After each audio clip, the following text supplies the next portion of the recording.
Salut tout le monde, je suis ravie de vous retrouver pour une nouvelle vidéo sur la chaîne qui dépoussière la spiritualité. On est déjà bien parti. Aujourd'hui, j'avais envie de vous faire une petite vidéo sur un thème qui revient souvent dans le domaine de la spiritualité, quand on s'ouvre à la spiritualité, l'énergétique, ce qu'on appelle aussi le développement personnel. C'est un thème qui revient souvent, sur lequel j'avais envie de vous parler, qu'on développe ensemble pour vous expliquer un petit peu comment moi je le vois et comment je l'ai ressenti à travers différentes séances et quels sont les outils un petit peu pour le dépasser. J'avais envie qu'on parle de ce qu'on appelle le refus d'incarnation. Le refus d'incarnation, c'est un thème qui revient souvent. Vous avez pu en entendre parler si vous avez fait des soins, si vous avez fait des lectures d'âme, si vous avez fait des séances médiumniques, si vous avez même été voir des voyantes, ou vous pouvez aussi le ressentir dans votre quotidien, cette difficulté à s'imprégner dans le monde, à vivre pleinement son incarnation, son instant présent, à trouver sa place dans la société. Alors, plutôt que le terme refus d'incarnation, je préférerais qu'on utilise le terme difficulté d'incarnation. Pourquoi ? Parce que quand on dit refus, tout de suite, quand on prend un petit peu la logistique et quand on interprète un petit peu le langage, c'est sûr que quand on dit refus, on est tout de suite face à un non catégorique, quelque chose qu'on ne peut pas déplacer, qu'on ne peut pas dépasser, un peu comme quand les parents disent non, tu ne prendras pas de bonbons ce soir, c'est non, tu n'auras pas de bonbons, t'as beau faire ce que tu veux, c'est non, c'est non. Alors plutôt que le terme refus d'incarnation qui tout de suite met quelque chose de dur, de lourd, qui amène tout de suite une espèce de lourdeur, je pense qu'il est plus intéressant de parler de difficulté d'incarnation. Alors, le refus d'incarnation, la difficulté d'incarnation, qu'est-ce que c'est ? On pourrait le définir un petit peu comme, en fait, comme je vous disais tout à l'heure, il y a quelques secondes, comme je vous le disais, on pourrait le définir comme cette difficulté à trouver sa place dans le monde. C'est-à-dire qu'en fait, c'est comme s'il y avait un conflit, une espèce de dualité intérieure en vous. C'est-à-dire qu'il y a une partie de vous qui est contente d'être là, qui est contente d'être en vie, de savourer la vie, qui a conscience que la vie est un cadeau, qu'elle offre plein de belles choses, que c'est une merveilleuse opportunité de grandir. Mais il y a une partie beaucoup plus profonde en vous et qui du coup prend plus d'ampleur, qui elle n'a pas tellement envie d'être là.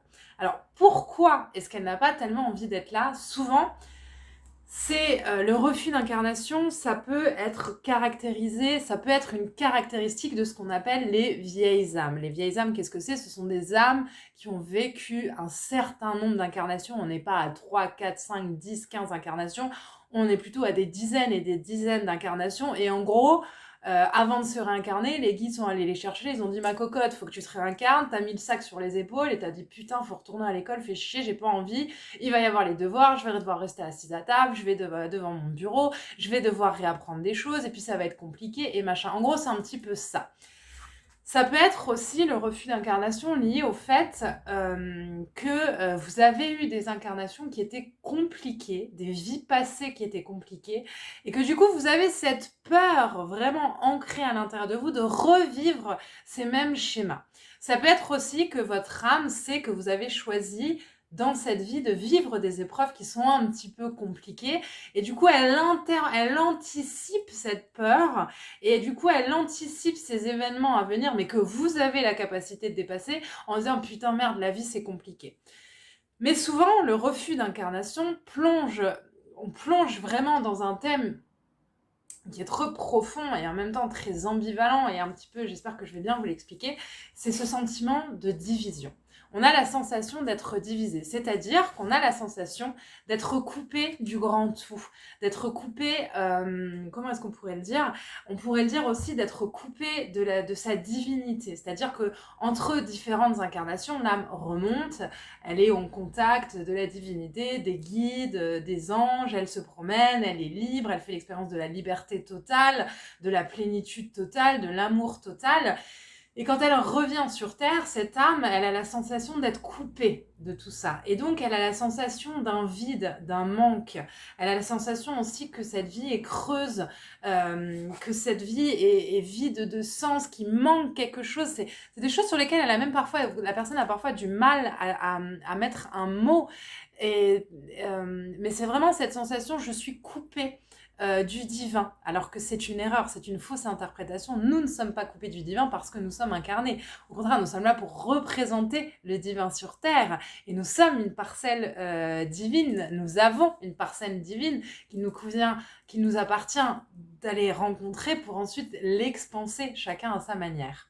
Comment se manifeste le conflit d'incarnation Alors, il y a plein de caractéristiques différentes. Alors, si vous vous reconnaissez dans tout ce que je vais vous nommer là, vous êtes en conflit d'incarnation. Encore une fois, j'aime pas utiliser le mot refus. Utilisez plutôt le mot conflit ou difficulté, d'accord? On est tout de suite sur une énergie un petit peu moins lourde et on a tout de suite la sensation qu'on peut le dépasser. Parce que oui, un conflit d'incarnation, on peut le dépasser et tout de suite après, je vais vous donner des pistes. Alors, vous avez un conflit d'incarnation si vous avez eu la sensation durant votre enfance d'être en décalage avec les autres enfants, en décalage avec le monde, en décalage avec l'éducation que vous avez reçue, en décalage avec votre famille. En général, cherchez pas, il y a conflit d'incarnation.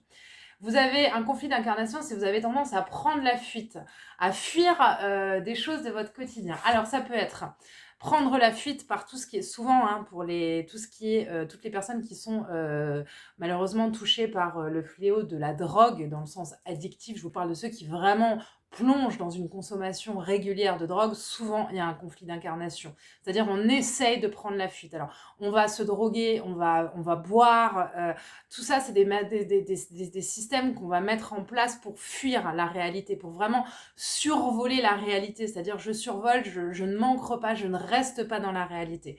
Vous avez aussi un conflit d'incarnation si pour vous la meilleure des journées c'est tout le temps, j'entends bien tout le temps, de prendre la fuite par l'évasion, c'est-à-dire des personnes qui vont passer des heures et des heures à lire tout le temps, lire, c'est pareil, c'est je m'échappe, je veux pas vivre ce que je suis en train de vivre, ou qui vont passer des heures et des heures à regarder la télé, regarder des films, des séries, des choses comme ça. Souvent, on a aussi derrière cette difficulté d'incarnation. Encore une fois, si vous passez de temps en temps un dimanche à regarder des séries, vous n'êtes pas en conflit d'incarnation, mais si c'est votre quotidien, si votre seule manière à vous de vous ressourcer, c'est de vous échapper comme ça, il y a cette notion un petit peu de conflit d'incarnation. Ça peut être aussi le cas de personnes qui sont très en colère avec la société. Tous ceux qui trouvent que la société ça va pas, que le monde est dur, qui sont face à une notion d'injustice, qui ne comprennent pas le monde dans lequel elles vivent, souvent on est face aussi à des conflits d'incarnation. Le conflit d'incarnation se répète aussi pour les personnes qui ont cette volonté de sortir de la société. Pourquoi ? Parce que évidemment, quand on s'intéresse à la spiritualité, il n'y a pas besoin de s'intéresser à la spiritualité pour se rendre compte que la société dans laquelle on vit n'est pas idéale. Pour changer un système, il faut être dedans. On ne peut pas changer, on peut pas, je vous donne un exemple, vous n'êtes pas d'accord avec le système, je sais pas moi, vous êtes pas d'accord avec la manière dont la municipalité gère la vie de votre ville, de votre village. Vous pouvez pas le changer si vous mettez pas un pied dans la municipalité, si vous n'allez pas au conseil, si vous n'allez pas aux réunions, si vous discutez pas avec les conseillers municipaux, avec le maire pour dire ça va pas, si vous écrivez pas des lettres, des trucs, des machins. Et ben la société c'est exactement pareil. On ne peut pas changer une société qui ne nous convient pas si on n'accepte pas de mettre un petit pied dans la matrice, c'est-à-dire vivre un minimum dans cette matrice, mais y aller en pleine conscience avec cette volonté de vouloir la changer. Et souvent, les personnes qui ont ce conflit d'incarnation refusent totalement de mettre un pied dans la matrice, que ce soit en pleine conscience pour le changer ou pas. Elles n'ont d'ailleurs même pas conscience, ou elles ont cette utopie elles n'ont même plus l'utopie ou l'espoir de se dire on va pouvoir le changer à ma manière. Elles se disent que c'est un combat perdu d'avance. Et donc, c'est des personnes qui vont avoir beaucoup de mal à s'ancrer. Alors, à s'ancrer dans une vie, c'est-à-dire elles vont souvent déménager tout le temps ou avoir du mal à s'établir dans un lieu, avoir un lieu de vie à elles. C'est des personnes qui vont avoir du mal à s'ancrer dans un quotidien, donc qui vont beaucoup peut-être même partir voyager, qui vont tout le temps être ballottées à droite à gauche. C'est des personnes qui vont avoir beaucoup, beaucoup de mal avec la notion de travail. Beaucoup, beaucoup de mal avec la notion de travail. Trouver un travail fixe. Alors, pas forcément un travail fixe CDI, CDD, non, même travail fixe auto-entrepreneur, création d'entreprise, associative, des choses comme ça, ça va être compliqué. Ça va toujours être compliqué pour les personnes qui sont en refus d'incarnation. Pourquoi ? Parce que au niveau énergétique, le refus d'incarnation se situe au niveau de notre chakra racine. C'est là qu'il se loge. C'est-à-dire que c'est comme si en fait au moment où les racines de l'arbre devaient se déployer, elles se sont pas déployées correctement. Il y a une partie qui s'est mal ancrée, donc qui s'est mal enfoncée dans la terre, vous voyez, qui refuse un petit peu de s'enfoncer, ou c'est comme s'il y avait un bloc de ciment et puis les racines elles disent oh putain fais chier, j'ai pas envie de creuser la merde, c'est bon je reste comme ça. Allez, et en soins énergétiques, hein, vraiment, je vous synthétise tout ça. On peut agir sur cette difficulté à s'incarner en pétant ce bloc de ciment ou alors de ciment là qui empêche les racines, ou vraiment en travaillant sur le chakra racine en profondeur pour vraiment permettre aux racines de s'ancrer. Et donc c'est pour ça que tout ce qui est travail, tatati tatata, c'est compliqué parce que toutes les problématiques du travail, trouver sa place dans la société, l'affirmation de soi, trouver sa place dans le monde, se situent au niveau du chakra racine. Alors, on parle tout le temps des 7 chakras, je pense que vous savez que nous n'en avons pas 7. Le conflit d'incarnation est aussi vachement situé dans tous les chakras que nous avons au niveau des jambes, au niveau des pieds, au niveau des chevilles, au niveau des genoux. Aussi, notamment, il y a beaucoup de choses problématiques au niveau de ces zones-là. Les personnes qui ont un conflit d'incarnation, ça peut être aussi des personnes qui vont avoir un rapport compliqué avec leur corps. Alors, soit elles vont complètement se désintéresser de leur corps, c'est-à-dire que le corps n'est pas un temple intérieur, je me coupe de mon corps. Pourquoi ? Parce que mon corps représente mon véhicule de cette incarnation. Et donc, à ce titre-là, on est censé lui donner de l'amour à ce corps, pour lui dire cette fameuse phrase « prends soin de ton corps pour que… » je ne sais plus qui l'a dit, « prends soin de ton corps pour que ton âme ait envie d'y rester ». Et souvent, quand on a cette difficulté d'incarnation, on ne prend pas soin de son corps. Ou alors, soit on ne prend pas soin de son corps, c'est-à-dire on mange n'importe quoi, on fait pas de sport, on prend pas soin de son corps par, je sais pas moi, des choses un peu physiques, par son habillement, par ses vêtements, on va s'habiller de manière complètement décousue, ou alors on prend pas soin de son corps dans le sens où on est complètement coupé de son corps. Il y a la tête et il y a le corps, mais les deux ne s'alignent pas. Et quand les deux s'alignent, c'est compliqué à vivre. Les personnes aussi qui ont un refus d'incarnation, qui ont cette difficulté à s'imprégner dans leur incarnation, vont avoir beaucoup de mal et beaucoup de peur et d'angoisse existentielle. Alors ça peut être des personnes qui vont être très anxieuses ou qui vont être très angoissées. Ça dépend comment ça se manifeste, à savoir que l'angoisse et l'anxiété sont deux choses qui sont complètement différentes. Les personnes angoissées, en général, ont la peur de vivre, et les personnes anxieuses, en général, ont plus la peur de mourir et de perdre le contrôle. C'est un petit peu… voilà. Et souvent, l'angoisse, les personnes qui sont en conflit d'incarnation, qui sont en refus d'incarnation, vont souvent vivre des angoisses très existentielles. Pourquoi ? Parce qu'en fait, c'est le seul mode… Si vous voulez, quand on est en angoisse, quand on est dans des crises d'angoisse, quand on a des crises d'angoisse, quand on vit avec des angoisses ou des peurs ou des phobies, on enclenche notre cerveau, la partie la plus primitive de notre cerveau, enclenche le mécanisme de survie. Et peut-être que les personnes qui souffrent de crises d'angoisse, alors pas pour tout le monde, mais ça peut être aussi un système un petit peu malencontreux, un petit peu barré du ciboulot, que vous avez trouvé, que votre inconscient a trouvé pour vous dire « Attention ma cocotte, il faut que tu vives ». À l'inverse de l'anxiété qui est cette peur de perdre le contrôle. Je ne sais pas si vous me suivez. Mais donc le conflit d'incarnation peut aussi se manifester au travers d'angoisse existentielle ou aussi d'angoisse au niveau corporel. Les gens qui ont beaucoup peur de la maladie, les gens qui ont peur de tomber malade, qui ont peur de perdre le contrôle de leur corps, qui ont peur de toutes ces choses-là, ou qui ont peur de tout ce qui est du domaine médical, qui ont peur de tout ce qui est du domaine médical, du domaine de la santé en général. On a un rapport un petit peu conflictuel avec son corps, et ça peut, si on creuse un petit peu plus loin, c'est pas toujours ça, mais ça peut aussi être le symbole d'un refus ou d'une difficulté d'incarnation. La difficulté d'incarnation va aussi, puisqu'on est sur le chakra racine, va aussi se poser au niveau de l'abondance. Alors, c'est des personnes qui ne vont pas du tout accepter l'abondance, mais qui n'en ont même pas conscience. Elles sont dans une forme d'auto-sabotage, alors un truc de fou, ce qui fait qu'on va avoir des problèmes au niveau abondance. Alors, comme je vous disais, d'un problème au niveau professionnel, mais aussi financier. C'est-à-dire que ça va être des personnes qui vont faire du up and down non-stop. Des moments où il va y avoir beaucoup d'argent et puis ça va flinguer, ça va dépenser dans tous les sens. Ou alors on va mettre de côté et puis tout de suite après, il y a des factures qui nous tombent dessus, machin. Ou alors des personnes qui sont tout le temps dans des difficultés financières. Mais alors quand on est tout le temps dans des difficultés financières, c'est plus qu'on a fait des vœux karmiques en général qu'on peut résoudre. Les personnes qui sont en refus, en conflit d'incarnation, c'est plus du up and down. Up and down, up and down. Et puis cette peur de manquer. La peur de manquer, tout le temps, qui est tout le temps là. Alors, le conflit d'incarnation, il y a aussi forcément des problèmes au niveau de l'enfance. Hein. C'est des personnes qui ont eu des enfances un petit peu compliquées, qui ont eu du mal à trouver leur place dans leur famille, qui n'ont pas toujours compris pourquoi les adultes de leur famille étaient comme ci, comme ça. Voilà, c'est souvent aussi des critères qui se retrouvent. Donc, si vous vous retrouvez dans tout ça, dans tout ce que j'ai un petit peu énuméré, j'ai dû forcément en oublier. Vous avez probablement ce qu'on appelle un refus d'incarnation, un conflit d'incarnation. C'est-à-dire qu'il y a une partie de vous qui n'a pas envie d'être là. Il y a une partie de vous qui n'a pas envie d'être là parce que peut-être que la tâche que votre âme s'est donnée vous paraît insubmersible, parce que peut-être que vous avez l'impression d'être coupé du divin, parce que vous ne voyez pas la beauté de la vie, vous ne voyez pas la beauté de ce monde, parce que aussi forcément quand on est une âme, on va aller voyager dans d'autres dimensions.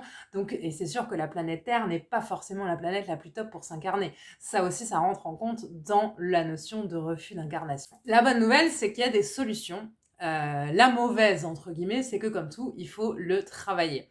Un conflit d'incarnation ne va pas s'enlever simplement parce que demain matin, vous allez dire c'est bon, c'est fini, j'ai compris. Il y a une partie de moi qui n'a pas envie de s'incarner, mais bah allez, va te faire foutre, va voir ailleurs si j'y suis, c'est bon, j'ai envie. La meilleure des choses pour travailler sur le conflit, sur le refus d'incarnation, sur ce conflit d'incarnation, c'est de travailler la notion d'ancrage. Mais vraiment, la travailler au quotidien, vraiment de manière intensive. C'est-à-dire déjà renouer avec son corps. Ça peut être par la pratique d'une activité physique, ça peut être aussi par des soins du corps, des gommages, ça peut être aussi un truc tout con. Le soir, vous prenez 5 minutes, vous vous badigeonnez un petit peu de crème, et puis vous vous mettez de la crème sur les jambes en pleine conscience en disant à votre corps merci. Vraiment renouer avec le corps en travaillant sur les chakras inférieurs.